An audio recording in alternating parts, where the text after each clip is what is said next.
வணக்கம். நான் astrology professor doctor Vimalan. Sir, ஜோதிடம் பார்ப்பதால் என்ன சார் நன்மை? நீங்கள் எப்போ பார்த்தாலுமே ஜோதிடம் காலம்தான் பதில் சொல்லும். அதுக்கு காலம்தான்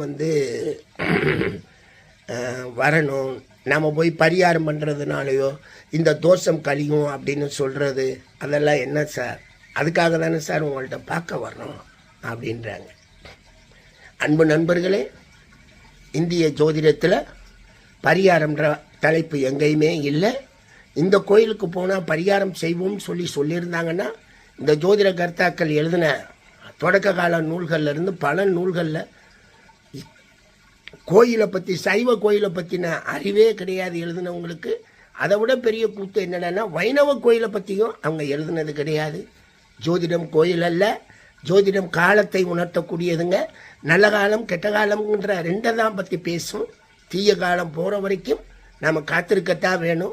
வழிபாடு மற்ற அமைப்புகள் எல்லாமே உங்களுக்கு பிடித்தம்னா போய்க்கலாம். ஆனால் பரிகாரம்ன்ற சொல்லி ஒரு அமைப்பை உருவாக்கி 5000 10,000 20,000 30,000 கொடுத்தீங்கன்னா அதை பரம்பரையாக சொல்லிக்கிட்டு இருக்கவெல்லாம் பெரிய கோடீஸ்வரன். பரிகாரம் செஞ்சு நிறைய பேர் ஒரு வழியும் இல்லாமல் அதே தோஷத்தோடு தான் வாழ்ந்து செத்துருக்கிறாங்க. அன்பு நண்பர்களே, தோஷம் என்பது இருக்கும், அது கழிஞ்சு போகாது. அதை தாண்டி நமக்கு அதிர்ஷ்ட யோகங்களும் இருக்கும். அதில் தான் நம்ம வாழ்ந்துக்கிட்டே இருக்கிறோம். தயவுசெய்து அது என்னான்னு ஜோசியர்கிட்ட கேட்டு தெரியுங்க. தெரியலைன்னா விட்டுட்டு எங்ககிட்ட வாங்க, நாங்களே உங்களுக்கு சொல்கிறோம். சங்கம் ஆரம்பிச்சிருக்கோம். ஞாயிற்றுக்கிழமை சாயந்தரம் 6 மணிலேருந்து பேச ஆரம்பிப்போம். சந்தேகங்களுக்கு ஜூமில் வாங்க. நன்றி.